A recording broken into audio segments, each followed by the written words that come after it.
Dr. Courtney Conley, welcome back to the show. Thanks so much for having me. You're one of my favorite guests, one of my favorite thank you. people. Yeah, foot health, longevity, the intersection between foot health and mental health and longevity. It's a topic that was totally off my radar until I met you. Well, thank you. That's my goal, is to spread the message and the importance of foot health. Well, it's super important, and we're here to celebrate your new book, Walk, which I'm pumped for. It's obviously a topic that affects a lot of people. The response that I got on the episode that you were on the first time was just like, through the roof. And so let's just like dive right in. What would you say are the biggest misconceptions that people have about foot health? I think that people don't pay attention to their foot health. I think that's probably the biggest issue that most of us have with our feet, is that we don't think about the foot like we think about the rest of the body. The foot can be strengthened. It can be mobilized, as it should be, considering it is the only part of our body that interfaces with the ground, that keeps us upright and balanced in walking. And we abuse our feet. And they're like you could have like the most expensive bougie car on the planet, but if you've got crappy tires on the car, that's right. It's like that's where the rubber meets the road, literally. And the car won't be able to do what it's supposed to do. Yeah. I mean, we were just talking about that before the show. When someone has foot pain, big toe pain, you don't realize how that stops you in your tracks until you literally have it. It's like one of those diagnoses where you don't think about your big toe too often until it hurts, and then you can't do anything. You certainly can't walk. It's a huge problem. Yes. What are the most common complaints that you see clinically? Big toe pain is probably one of the largest. Heel pain, Achilles. So that whole, if you were to break the foot down, we'll bring Eddie back. Shout out to Eddie, the skeletal foot. The forefoot, midfoot, and rear foot. Most of the injuries of the foot happen at the forefoot, because that's where we push off. So we can have loads up to 8 times our body weight going through the forefoot. So if the forefoot isn't strong, if it isn't stable, then you can start to have problems here. So bunions, hammer toes, neuromas. If the foot cannot handle the loads of walking, for example, or we have weak intrinsic function of our foot, that can contribute to diagnoses such as heel pain and Achilles pain. The feet are like the canary. Would you agree that feet are sort of like the canary in the coal mine for the problems associated with the Western way of living? I mean, plantar fasciitis has been termed a diagnosis like an evolutionary mismatch. Like the diagnosis and the amount of cases that we see of heel pain, it doesn't match how our foot has evolved. So our foot has evolved to adapt to terrain. It's supposed to be strong. It's supposed to change shape. But when you put on footwear that prevents the function of your foot, or you don't strengthen your foot, or you ignore your feet, it's going to respond. Yeah. It's not what you want. Well, it reminds me of some of the conversations that I've had regarding dental health and like teeth. It's like an animal in the wild without their teeth is soon a dead animal. I mean, an animal without its teeth. I never thought about that. Yeah, can't eat, can't defend itself, right? And dental tooth decay is so common today. And we just make the incorrect assumption that like teeth are just meant to be vulnerable, delicate. No, we're like eating the wrong foods. I think the same about the foot. Yeah. Like, you don't think about how badly we need our feet to be able to ambulate and move through space. When there's a problem there, you'll think about it real fast. I don't think there's any other musculoskeletal diagnosis. I mean, low back pain, shoulder pain, neck pain, outside of foot pain that will literally prevent movement faster. So what are the biggest mistakes that people make? Like, what would you say is driving the epidemic of chronic foot pain? Poor footwear selection. I think I've been calling it like the alien invasion of footwear. It's getting bigger and fancier and cushier and springier, and the foot has been well designed to handle the loads of walking. And so when feet hurt, we just assume, well, maybe I need something to help me. Maybe I need a foot orthosis. Maybe I need a shoe that feels good, which is typically one that's going to have a lot of cushion. And, nobody gets a free lunch. Is that bad? There's a trade-off there. Is excessive shoe cushioning bad? Well, there's a trade-off. So the trade-off is when you put that shoe on, you're going to feel, it's going to be like, wow, this thing feels good. You're going to get protection. But with that also comes a loss of sensory acuity. So the bottom of the foot, the sole of the foot, has thousands of sensory receptors that are screaming to feel things. It helps us stay upright and balanced when we walk.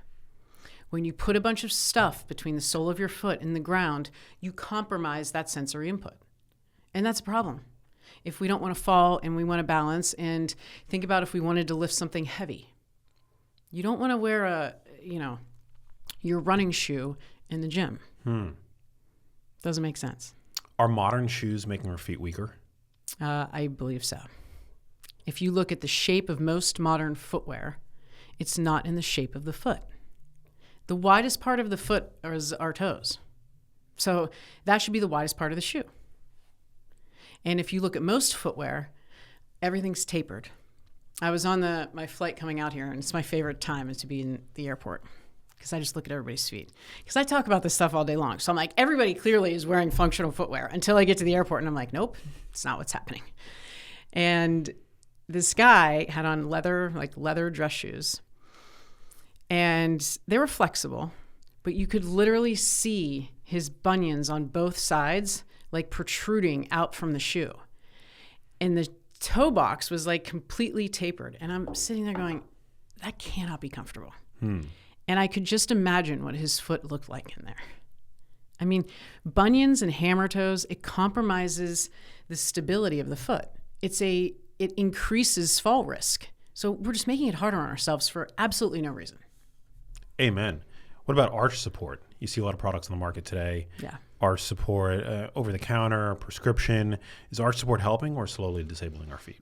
Well, the foot has been well designed to handle the loads of walking and running. The support of the foot, we have muscles, 4 layers of muscles in the foot that are designed to handle these loads. When you compromise the function of the foot, so for example, here's Eddie. When my big toe is straight and I have my toe splay, when I go to push off, I have a foot with the activation of the muscles in the foot that is strong and stable.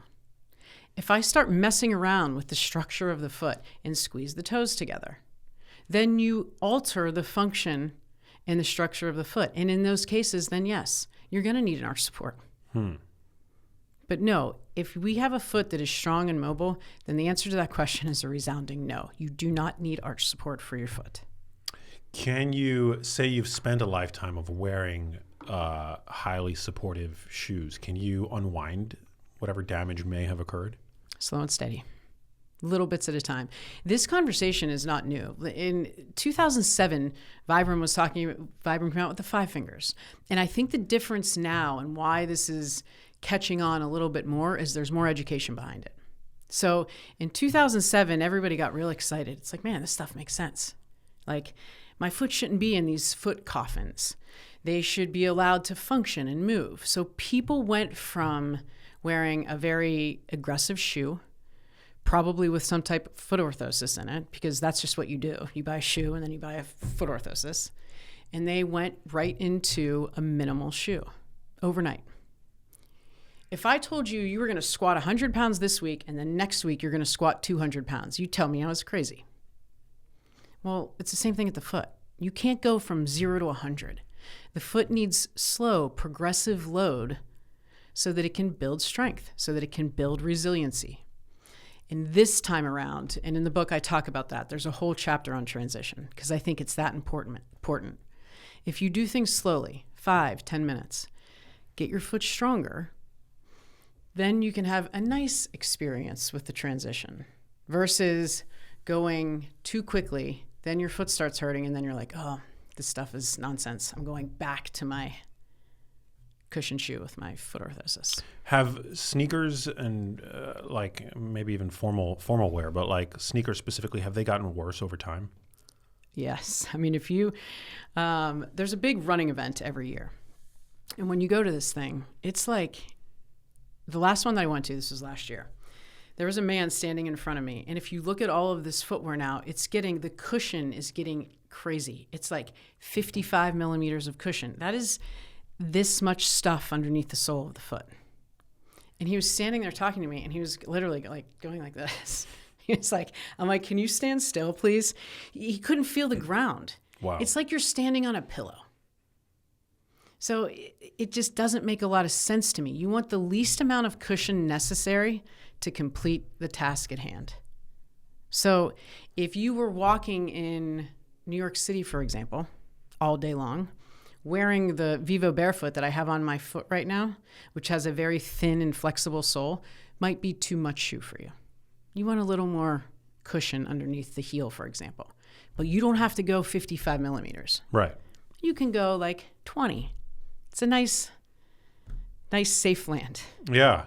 No, I mean, whenever I've ever tried to wear, when I was in New York, I would try occasionally to audition like some of these like zero drop shoes, and they would make my back hurt, my knees hurt.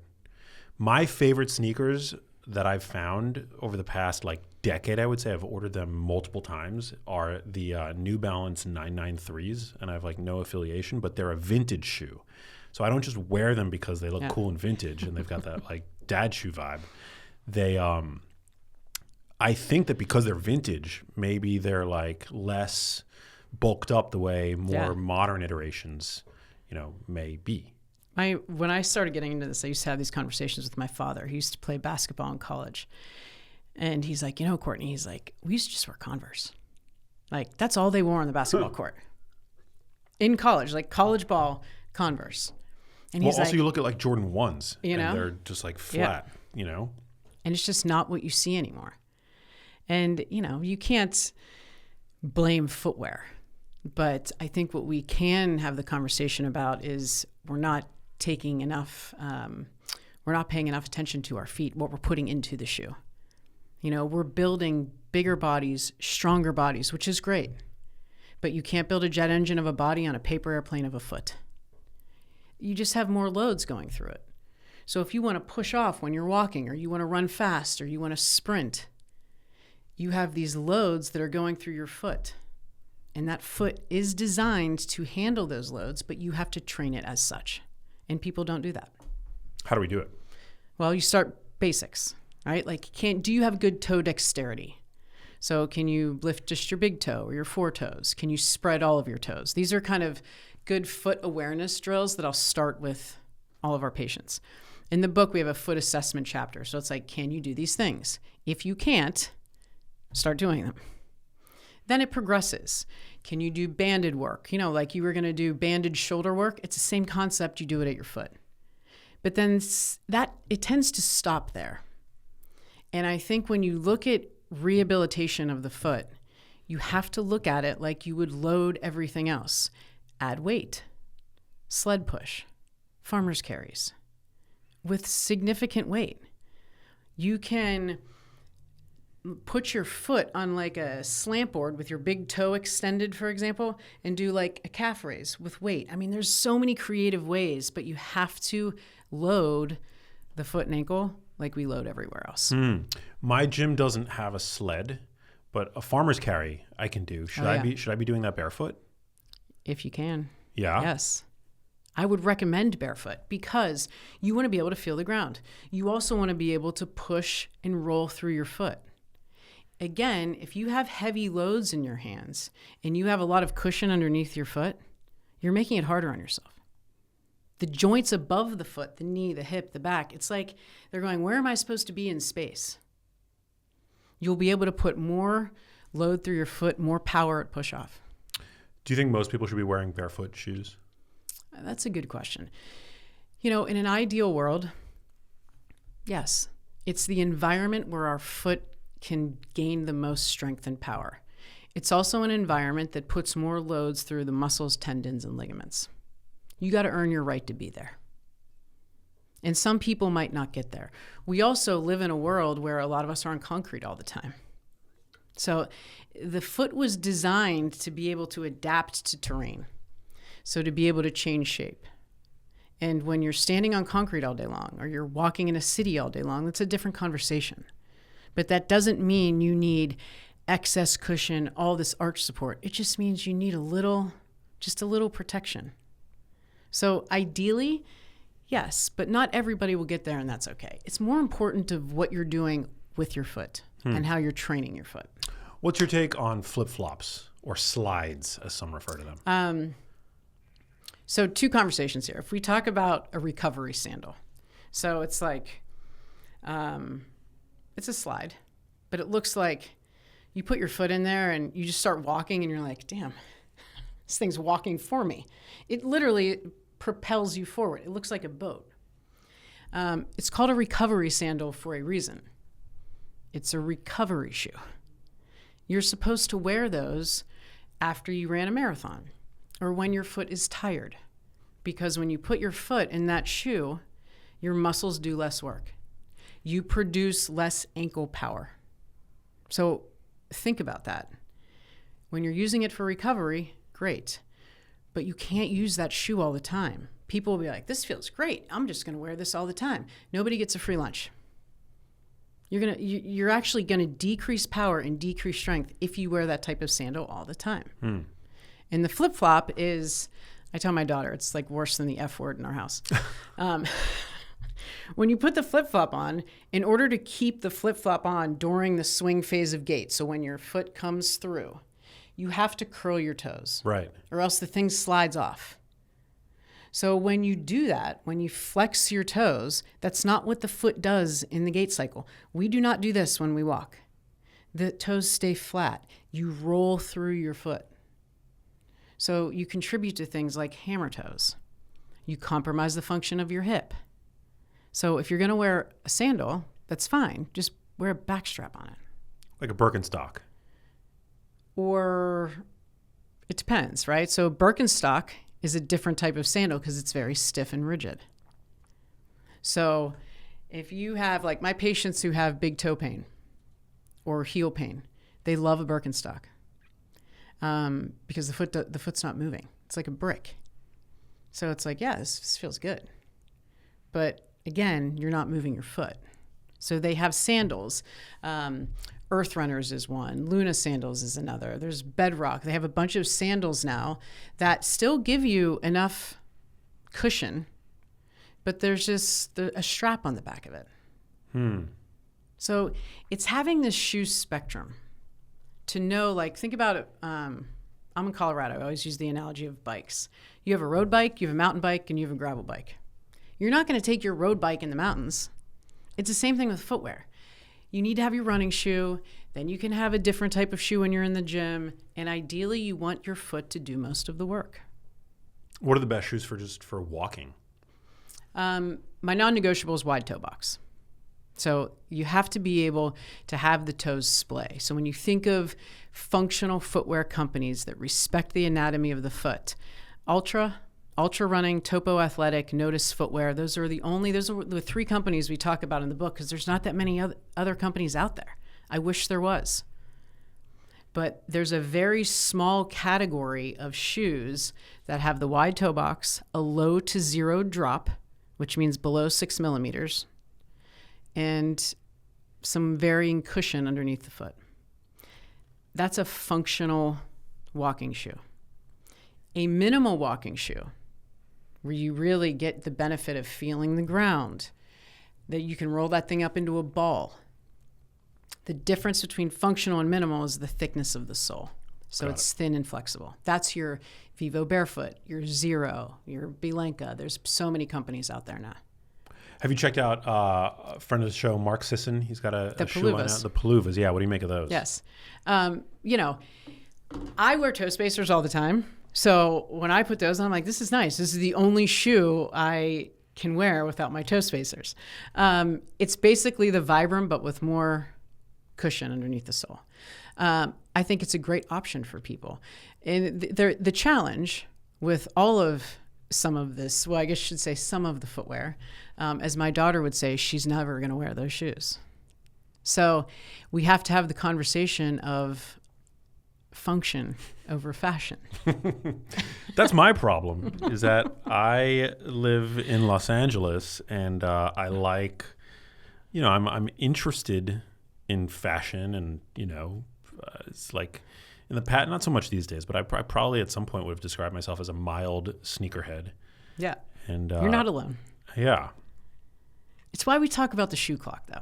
But I do have Converses, and it's comforting to know that like some of these old school shoes are more forgiving from the standpoint of foot health. I'm never gonna wing this conversation if I tell people you need to walk in functional or minimal footwear all the time. I'm gonna lose, because that's just not the society that we live in. But where I think we can make gains is, so you're working at home, go barefoot, or wear a functional or minimal shoe. If you know you're going out to dinner, or you want to get dressed up, and you know you're going to be in a certain type of footwear for 3 hours, do work on your feet when you get home or the next day. Switch it up. Just don't spend all day and all night and the majority of time that you're awake on your feet in footwear that's causing a problem. Just mix it up. What about high heels? Are they the worst thing ever? I mean, yes. Yes, they are. I wish I had a different answer for you. I used to live in Chicago, and I had several pairs. It probably was about 6 years ago where I just threw out my last pair, because occasionally I'd go to a wedding and I'd be like, I'm going to wear these heels. And I would put them on, and my fiance would look at me and he'd be like, just stop. You're going to complain all night. And I'm like, you're right. But they completely alter the function of the foot. And again, I'm not going to win that battle. So if you want to wear the heels, go ahead. But the next day, stretch your calves. Roll out the bottom of your foot. We have a high heel rehab section in the book. Do those exercises. Because if you don't, and I have patients in my office, they're like, I wore these high heels to a wedding, and now I have this like nerve pain. I'm like, yes, you irritated your neuroma in your foot. And then they don't want to wear the heel anymore because it's extremely painful. So don't be reactive. Just like everything, be proactive. Avoid that problem, because once you have it, it's a showstopper. Well, but the dose makes the poison, right? Like That's right. If it's a once in a while, once in a blue moon kind of thing. Yep. It's like your daughter's graduation Yeah. or your wedding or whatever. Yep. That's a really good point. And that's what we wanted to talk about in the book. It doesn't have to be an always or never conversation with anything. So if you want to wear that type of footwear, okay, just get yourself another pair of shoes. What's better for the feet, standing or sitting? I mean, you're still not moving. So if someone has heel pain, for example, and they're standing all day long, I always say just mix it up. Or just get a treadmill underneath your desk so you can actually move. I think that's more of it's not necessarily standing versus sitting, because it's still static posture. We have to have movement. We have a bunch of movement variability and movement options. When you stop using those, that's when you have a problem. And that's why I love the conversation of walking, right? Because I work with a lot of patients who, they're my ultra athletes. And they'll be like, well, I did my 2-hour run this morning. And then they go and they sit at their desks for 9 hours. Just because you got your workout in that morning does not excuse you from getting your steps in the rest of the day. If you think of walking like breathing and sleeping, that it's not exercise, it's a physiological necessity, I think we start looking at it a little differently. Getting your movement in throughout the day, we call them in the book movement snacks. You cannot just stay stagnant for 8 hours a day at one period. So that's where these little micro walks and mixing it up is so important, regardless of how much activity you did in the beginning of the day. So you're saying that a workout is not enough to compensate for just a general lack of movement 100%. Over the course of the day? Think about it from your metabolic system. Like if I eat a meal, we have a glucose spike. So you have all this glucose in the bloodstream, which is normal. You just don't want, I'm talking your language here, a lot of glucose in the bloodstream for long periods of time, and you don't want that number to be too high. So what causes the spike? Poor diet and being sedentary. So if I wanted to get the glucose out of my system, out of my bloodstream, I have two options. My pancreas, so insulin dependent, or activity, contraction, so contraction activation. So even if you got your workout in the morning and you eat dinner, you're still going to have this glucose spike. So then after dinner, if you don't go for a walk or you stay sedentary, you're only using one system, your pancreas, and he's getting tired. You know, if you're diabetic or insulin resistant, your pancreas is going, I don't want to do all this work. Help me. If you go for a 10 to 15 minute walk, within 10 to 30 minutes after you eat, the research will tell you, you decrease the glucose peak. You decrease the amount of time that glucose remains in the bloodstream, which is an inflammatory response. It's like a no-brainer to me. I'm like, just take a 10-minute walk after you eat. Especially if you have a history of diabetes, cardiovascular disease. I mean, it's a very, very low-hanging fruit. Yeah, I mean, all my labs point toward metabolic health, knock on wood, but I was in Vegas recently with my family, and one of the things that me and my brothers like to do, we love to pig out. Yeah. So we like go to restaurants, we stuff ourselves, and then like it's not even enough. We go for dessert. Like under most circumstances, I don't really go and get like ice cream or frozen yogurt or anything like that. But for whatever reason, when I'm with my brothers, like Yogurtland is a necessity after every meal. And so we'll go to like Korean barbecue, or we'll go to like Brazilian or sushi. Like one of my favorite restaurants on the planet is now in Vegas. It's a all you can eat sushi restaurant called Smile Shota. It's like, you could probably crush some sushi at that place. My God. It's like my favorite food on the planet. It's like, I went every day. Like my favorite, when I find something that I love, I like to like bury myself in it. Yeah. Like I like to just like let it consume me as opposed to me consuming it. And so we would like, not a bad thing. No, not a bad thing. I mean, I like to like get my fill, and then I come back to LA and I live my like moderate life, and it's like balance, right? But in Vegas, it's like we don't just stuff ourselves at dinner. We then like go to Yogurtland and like just go nuts. And then immediately following that, I'm like sitting on my brother's couch. Yeah. So it's like it's a recipe for, I mean, in the grander context of my life, it's like not really gonna have a meaningful impact. But I would imagine that many people were like, that's how. What if you did that every day? Every day, yeah. I mean, I go back to Pittsburgh. My family's Italian, so we're eating breakfast, talking about lunch, and then talking about dinner. It's just this constant, like, the amount of food that is consumed is not normal. And totally abnormal. It's and also food that I like typically wouldn't eat in Colorado.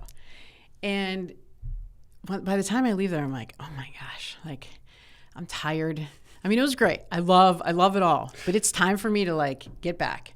But if you did that every single day, you probably, because you can't feel a glucose spike really. I mean, imagine if you did that every single day, how you would end up feeling and not even realize it. Fatigue, brain fog. And then we're searching for like the next supplement to help with it. It's like you have the most easily accessible, underutilized form of treatment literally right here. And we just don't look at it like that. And we're born to walk. Yeah. It's for so long innate periods of time. Yeah, it's totally innate to who we are. Like we're not like long distance runners. We're not. I think we're more adapted to maybe brief intervals. Yeah. Of like high intensity activity, like sprinting, and then walking. Yeah. If you think of walking as a core biological input, so every system in our body, our metabolic system, our brain and nervous system, your circulation, your lymphatic system, your musculoskeletal system, every single one of those systems functions with the low to moderate intensity activity of walking. It's stimulatory to every single one of those systems in a safe way. It's not like you're taxing the system to a point where you need to take recovery, right? Like with strength training, for example. I'm not going to strength train every single day, especially if you're hitting loads that we should. You need a day to rest, recover. Walking is that stimulation that can happen and should happen every single day, like breathing and sleeping, because it allows us to function at our best capacity. What's one thing that everybody should stop doing for their feet? Wearing the footwear that does not allow your foot to function. It compromises the integrity of the foot. Is there a simple test? Like, how does one know if their shoes are currently compromising their If you were to take out the factory insert of your shoe, so that's the material within the shoe. Some shoes you can't take it out. Most of them you can. Take out the factory insert, put it on the ground, and stand on it. If your toes are outside the boundary of the insert. So here's the insert. The insert would be here. The toes are sticking out over the factory insert, the ball of the foot. When you put your foot inside that shoe, it's doing this. It's tapering the foot. It's compromising what the foot should look like. It's an easy thing to do. My kind of challenge with that is most people, the widest part of your foot should be your toes. So when you look down at your foot, your big toe and your little toe, that's the widest part of your foot. So when people put their foot on the factory insert and their toes are within the factory insert, it's because their toes are like this. So you have to be able to lift all your toes, spread them, and then put them down. Not looking like there's a rubber band wrapped around them. That's a brilliant test because you can... Yeah, so basically, like if you take out the factory insert, I know that my New Balance 993s, you can remove the insert, put it on the floor, stand on it, and you should be able to splay your toes like a fan. That's right. And especially if you have bunions, people will be like, I don't understand why my bunion hurts all the time. And I literally do that test, and you see the bunion is like an inch off of the insert. What is a bunion? It's this bump on the inside of the big toe. You can have it on the big toe or the little toe. And it causes problems. It causes problems with balance. It increases your risk of falling. It is associated with other diagnoses in the forefoot like neuromas and pain at the forefoot because your foot's weak. The structure's compromised. But they'll be in these shoes that are very stiff and their bunion is like pressing up into the shoe. And there'll be some seam there. And I'm like, the reason your bunion hurts so much is because you're squeezing it in a shoe that doesn't fit. That was really interesting when I was researching this book, how many people are in the wrong size shoe. Like, it's 70%. Too big or too small? Too small. Interesting. And I don't mean just the length, but also the width of the shoe. And especially with kids, I mean, their feet are growing very, very fast, and they don't tell you. They're not like, Mom, my shoe's too small. So you really have to stay on top of that. I had a woman drove several states to see me, God bless her. And her son's toes were curled. They were like this. And when you looked at his feet, it was like, is there something wrong? And he loved this pair of shoes. And he just stayed in those shoes. And his foot kept getting bigger and bigger. So his toes were like this in the shoe. And he's not going to tell her. So you have to be really diligent with that, especially at that age, because their feet are growing real fast. What are common problems that you see in kids? That's the biggest one, is the wrong size shoe. Wow. Can it impair development over time? Oh, I mean, I think with the kids, I tell this to everybody. If we put kids in the right type of footwear, let their foot hit the ground when they're younger, get good development in their feet, you would put me into retirement. Like, I don't think I'd see half the patients that I see if we paid attention to this stuff when the kids are young. Like, you know how they used to do scoliosis checks? Do they still do that? I don't know that. I don't think I've ever been tested. Like in school, they used to check for scoliosis. Huh.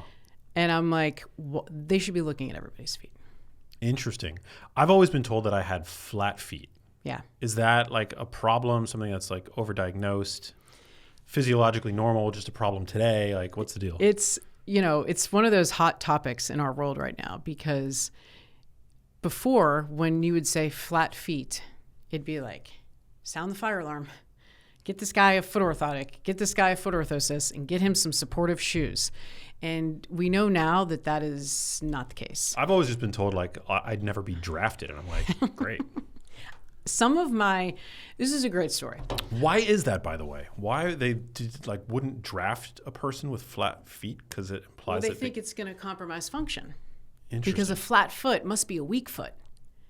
So you're going to have some type of, you're not going to be as strong and powerful as someone that has a high arched foot, which is completely false. I was in Belize with my mom and daughter for spring break last year, and I was watching these two guys build this house barefoot. Their foot, you couldn't look more flat. I mean, I was watching them in the sand, and their footprint was, like a pancake.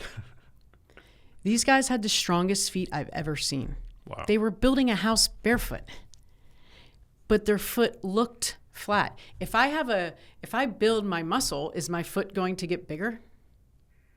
I mean, if I did a bunch of bicep curls, my bicep's going to get bigger. Yeah. If I have a strong foot, is that not also the same thing that could happen? Could I not build muscle in my foot? It would get bigger, yeah. Get bigger. So these guys, you look at them and you're like, man, this foot is flat, but it was so strong. So that's a big misconception, that if you have a flat foot, that there's a problem. It's how does it function? Is it strong? Is it mobile? Can you push things? Can you do a calf raise? Can you propel yourself forward, regardless of what it looks like? That's what you're looking for. Are flat feet genetic, created, or are they something that, is it nature or nurture? I think it's probably a little bit of both. But when you look at feet that are not stimulated from a young age, we start to see that the foot starts to change shape. You start to develop an arch that can't change. And that's not what you want. So the foot should be able to pronate or lengthen and then supinate. When you see a foot that's overly pronated, we'll do assessments like a calf raise, for example, and we'll see, can the foot still change shape? And if it can, we know we're off to the races. We're let's just get this foot strong. But if that same foot that was flexible comes into my office in their 50s, in their 60s, and it still appears in that position, now it's rigid. Now this is a different conversation, because it's much harder. The tissues are stiff. So this is when you have to have the conversation. You probably need some type of foot orthosis, a different type of shoe. But that's why when you catch this stuff early enough and you're like, hey, just start strengthening your foot, you avoid these problems down the road. What are those things called? Is a ball that you roll your foot on? Is that recommended? Like a little mobility ball? Yeah. Yeah. I mean, it's such an easy tool to just stimulate the receptors on the bottoms of the foot. You got to watch when you're using those. So we have a little mobility ball, and I'll have my patients use it, but you don't want to do it over bone. So don't do it over the bony tissue on the ball of the foot. And everybody who has heel pain wants to use one of those things.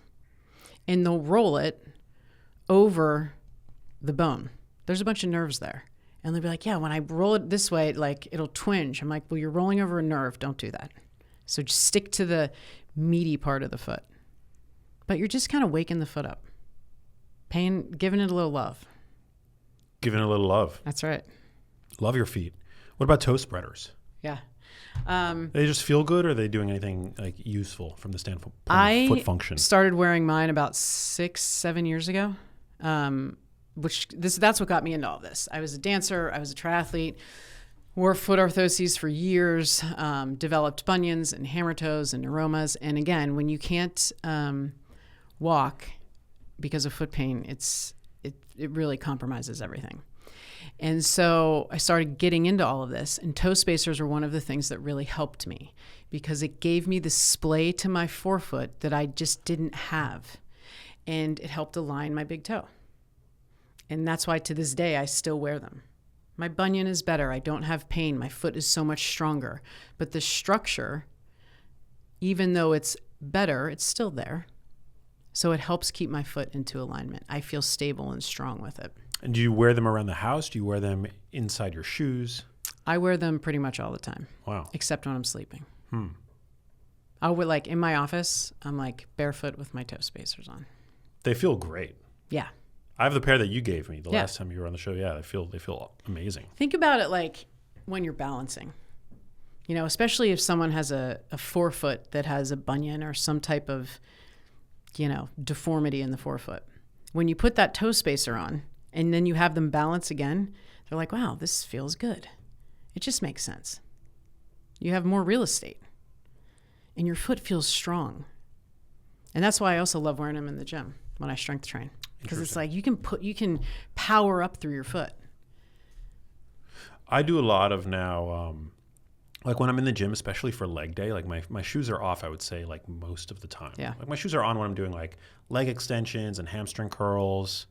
But like I love to do Bulgarian split squats. Yep. I've been doing like leg presses more. I think I saw a post of yours with the leg press without your shoes on. Yeah. Yeah.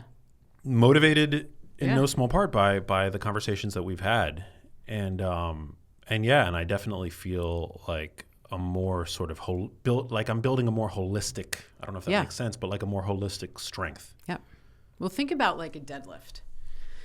A lot of people are afraid to deadlift because they think it's going to hurt their back.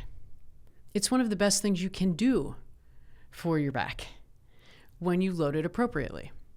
And in order to load it appropriately, you have to feel parts of your feet. You can't just load your heel.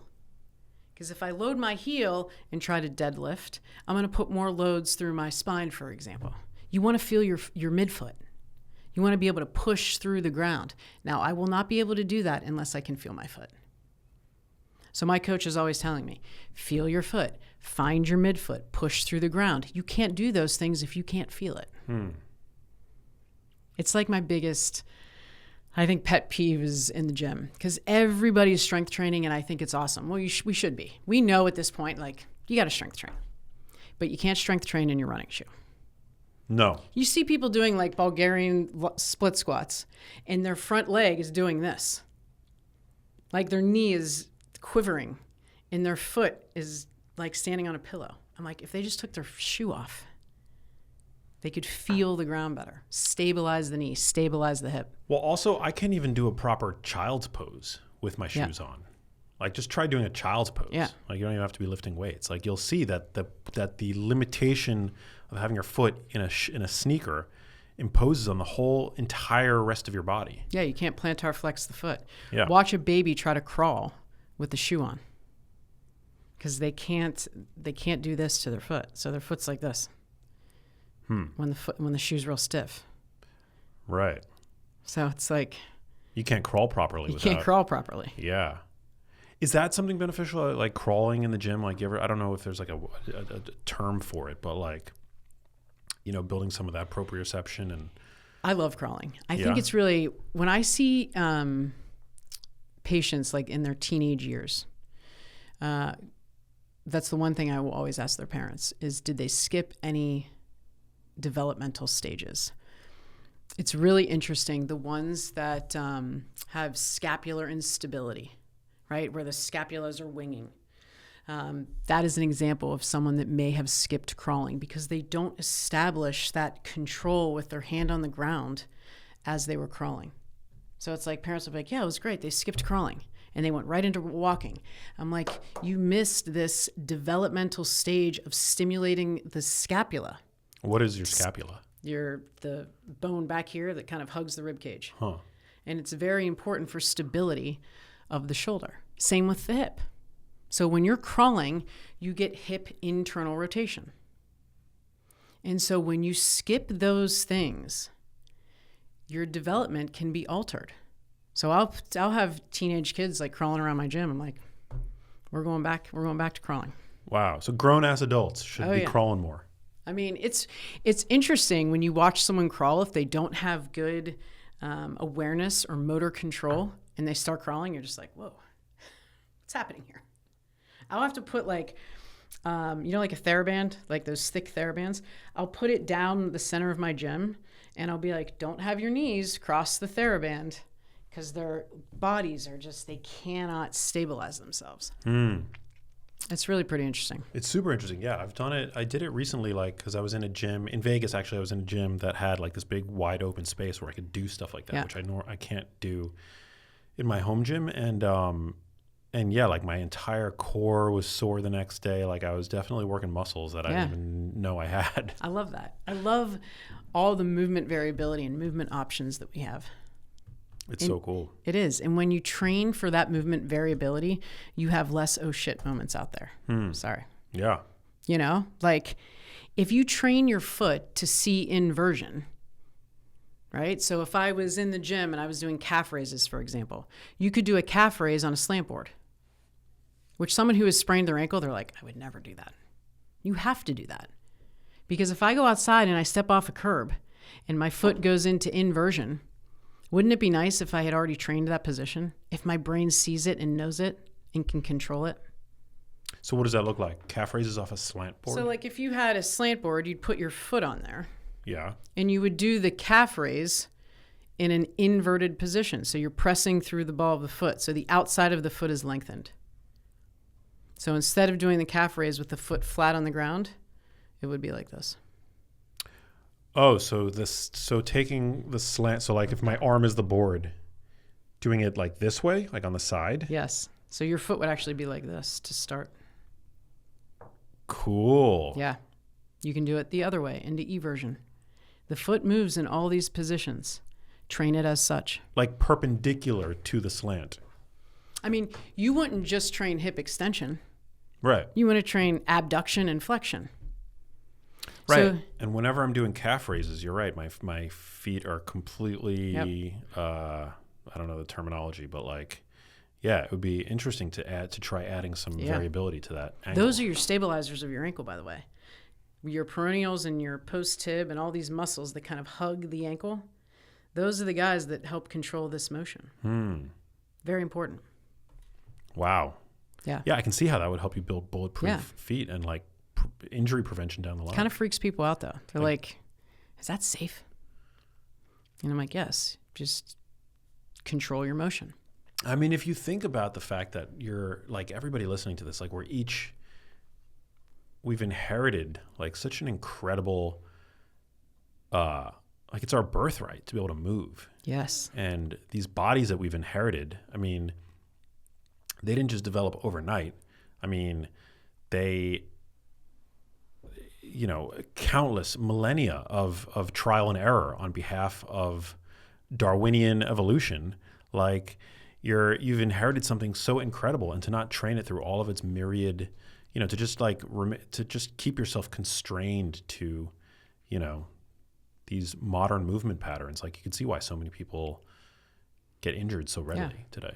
And the misconception, I think, of when something hurts, that we need to stop. We need to stop moving. I mean, the chapter that we wrote on pain in that book is one of my favorite chapters in there. I'm so excited for your book.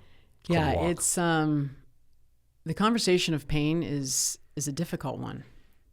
And I think when I was first in my practice, I would tell everybody, our goal is to get you pain-free. And on a scale from 0 to 10, we want you at a 0. And I've completely changed my tune there. That's a disservice. Pain is a natural and normal human experience. So if it's normal and it's a signal, then why are we telling people to get rid of it all the time? We want to be able to live well with it. How do you say, okay, I'm in pain, but I can still move? What is still safe for me to do? And walking is one of those things that something pretty gnarly must have happened for me to tell you, regardless of diagnosis, that you cannot go for a walk.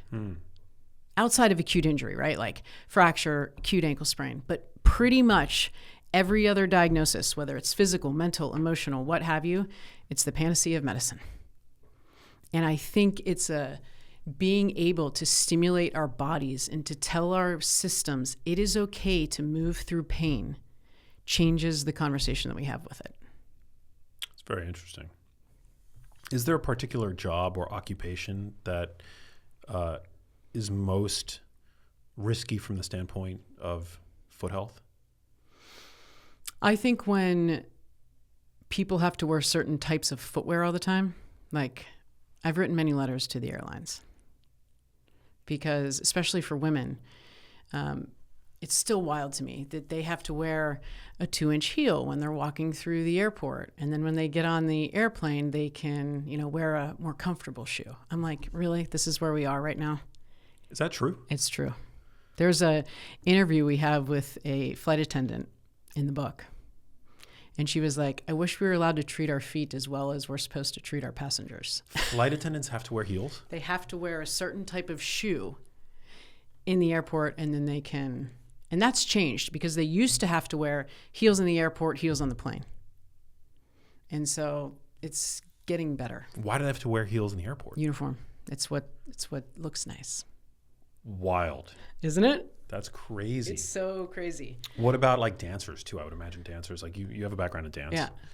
Like ballet, isn't ballet like famously terrible for the feet? I mean, those point shoes are what I spent many, many hours in those things. It's, you're standing on a little block of concrete with your feet in there. But this is, you don't want to, I hope this message, I don't want to instill fear. That's not what this is about. It's not like you can never wear an ice skate. You can never wear a rock climbing shoe. You can never be a ballet dancer. That is not it. It's yes, you can do those things. But when you get out of the shoe, that's when you wear your toe spacers.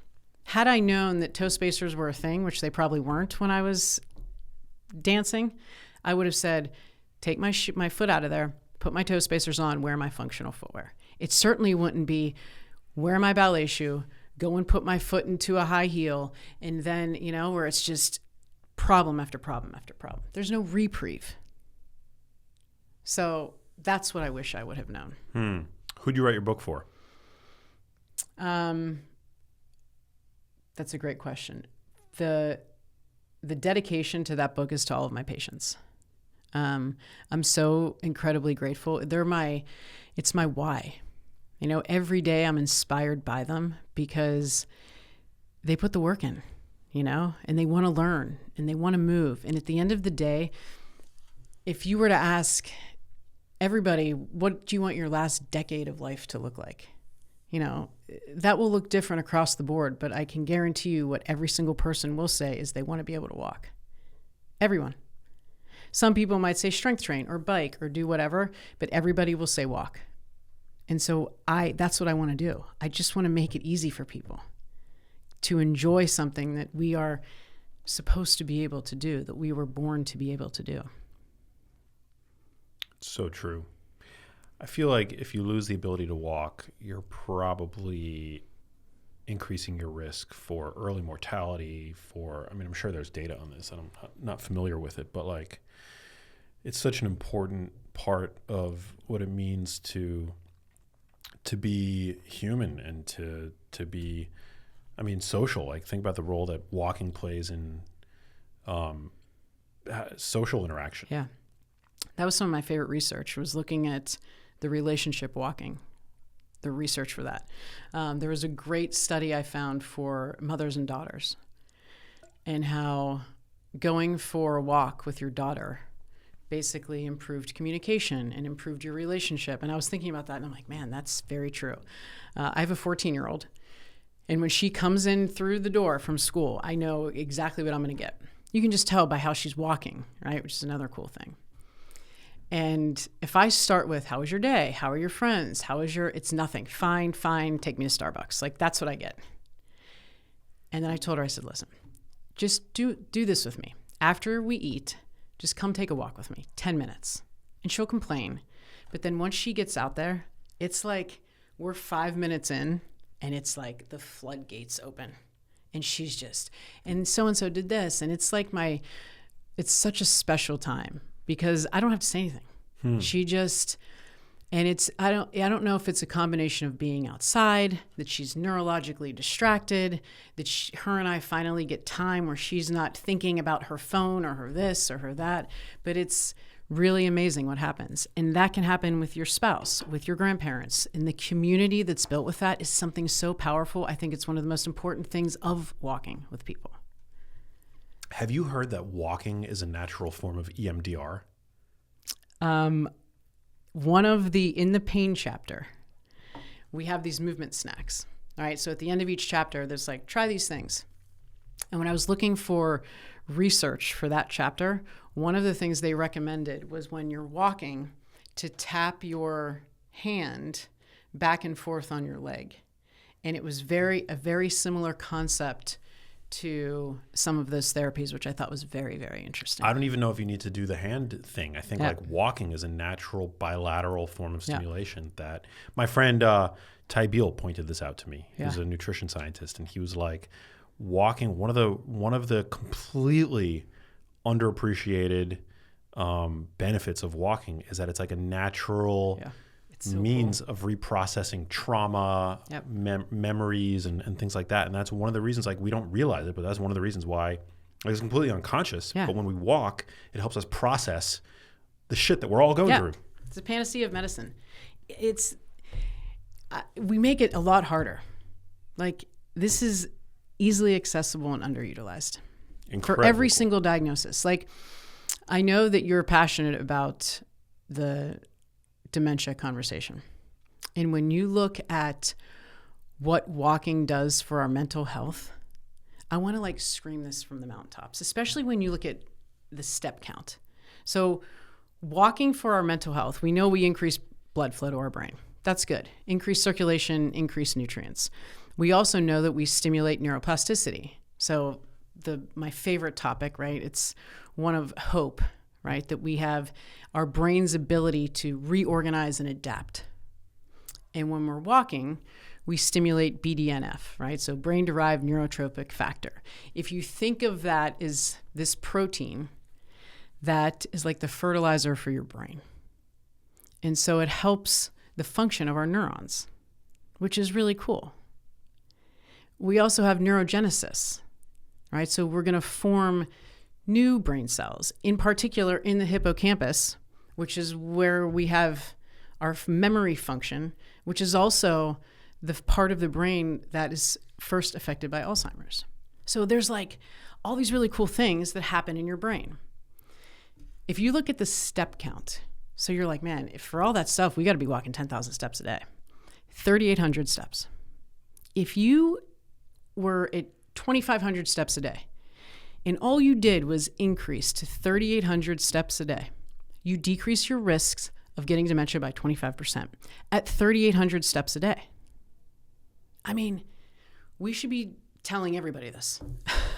And that 1,000 additional steps, that's like 10 minutes.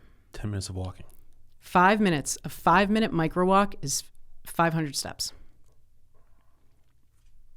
It's like, if you get to 9,800 steps, 51% chance of reducing dementia. That's a big deal.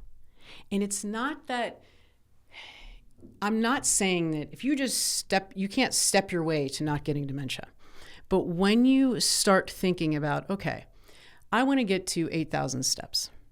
Well, there's other things that are going to happen. You're now stacking behaviors, right? You're probably sleeping better, probably eating better.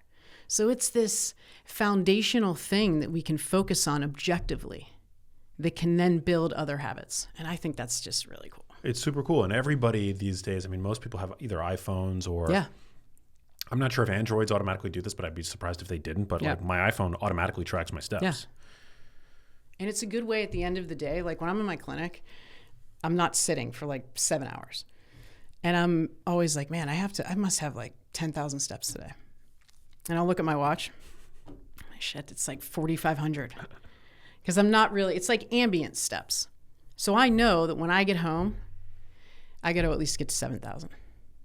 7,000 to 8,000 is like your sweet spot for most health benefit. It's interesting. You plateau though. And I think that's always an important conversation I want to have with people. That there's like diminishing returns. Yep. 10,000. It's not that walking 15,000 is bad. It's just from dementia, diabetes, the cancer research, everything kind of taps out just below 10,000, which I think is also pretty cool for people to hear, because it's like, hey, you don't have to like quit your job and go walk all day long. Yeah, exactly. It's a pretty low lift. Yeah. Yeah. It's, I mean, I definitely like, I've become more conscious of my steps, and, I'll go on walks. I'll like go and I'll get like coffee in the morning, even though I'm like perfectly capable of making my own coffee. And I often do. I see it as an opportunity. Yeah. To get out there and like add an additional 2,000-3,000 steps. It's easy. It's like listen to a podcast, mind wander, little movement breaks throughout your day. call your mom. Totally. That's funny. I talk about that in there too. My mom's Italian. And so I talk to her probably 3 times a day. She lives in Pittsburgh. So when I get home from work, if I haven't talked to my mom and my step count is low, there's one of those that is going to cause more of a problem for me than the other. And that's not talking to my mother. Right. So I got my headphones on, and then I'm like, okay, Mom, let's do it. And I'll talk to her for 20 to 30 minutes, and I'll just be outside. And it's like, so I love it. Stack behaviors. You're processing those thoughts, those feelings. Yeah. Oh, man, so good. Where can people pick up your book, Walk? So cool. So proud of you. So glad that this is now out for people. Yeah. I really appreciate all of your support, too. It is available where you can buy any book. So Amazon, all the book places. It's going to be released May 5th. And, yeah. Amen. It's on my website. So, yes, it is available. Love it. Pick it up. Remind listeners where they can find you on social media, and then we'll wrap up. It's so fun. Gait Happens. That's kind of my baby. I've been so grateful to have the resources there now that this book is coming out. So there's a lot of exercises in the book that we talk about and assessments, but I know people are going to want more after that. So the YouTube page, the Instagram page, we have free resources and exercises for everybody all over there. And there's a Fit Feet program and ways to improve your strength. So there's a lot of opportunity to just start paying attention. I love it. I hope that this book does for walking what Breath did for breathing. Yeah. James Nestor's book. That book was a paradigm shift, I think, in many ways, awakening people to the power of how they breathe and its impact on so many other aspects of life. And so too, I think your book has the potential to be as impactful. So thanks for writing, and thanks for coming out. Thank you so much. Yeah. Thank you guys for listening. Share this episode with friends and loved ones that you think may benefit from it. Get out there and walk. Sending love. Peace. Hey, if you liked that video, you need to check out this one here, and I'll see you there.